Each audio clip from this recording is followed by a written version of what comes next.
In this section of Mr. and Mrs. Client, I want to talk to you, not as if I'm talking to your clients, but I want to talk to you about the type of relationship you have to create with your clients. Marvin Brown, who's a dear friend, makes a great point. When a client takes you on, he or she is basically saying, I'm comfortable getting into a long-term relationship with this person. If they don't want to be around you long-term, they're not going to open the account because they know having a financial advisor is a long-term affair. So congratulations on getting the account. They've decided they're comfortable with you. Now, I want to tell you about two friends of mine. In some place, I think you've got to go with your client.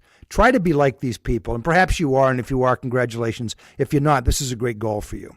I talked to Ed Harris, who's a good friend and a financial advisor in Johnstown, Pennsylvania. Ed tells me a lot of wonderful stories, but he told me one of the woman came in recently, a widow, and said she was going to go buy a new car, and she wanted Ed to go with her. She said, not to pick out the car. I'll do that. I want you there for another reason. My husband always told me I had to be careful of car salesmen. I'd like you to do that for me. Just make sure the salesman is being honest with me and giving me a good deal. I mean, what kind of a compliment is that? I said, Ed, I'm blown away. And he said, Don, I've been to real estate closings in an unofficial capacity just to make my clients better, knowing that I'm there looking out for their best interests. Ed Harris is someone you should truly emulate. Tom Hake told me, Tom said, he's also an independent advisor. He said, I think in many cases the financial advisor has replaced the minister around the kitchen table. People tell us things they wouldn't tell other people. He said, I find cases where husbands tell me things they may not tell their wives and vice versa.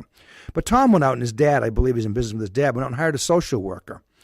And it's just such a great idea. The social worker goes to my older clients and makes sure that they get their medications right, on time, proper dosage, proper pills, etc. Drives them to doctor's appointments, just takes care of them.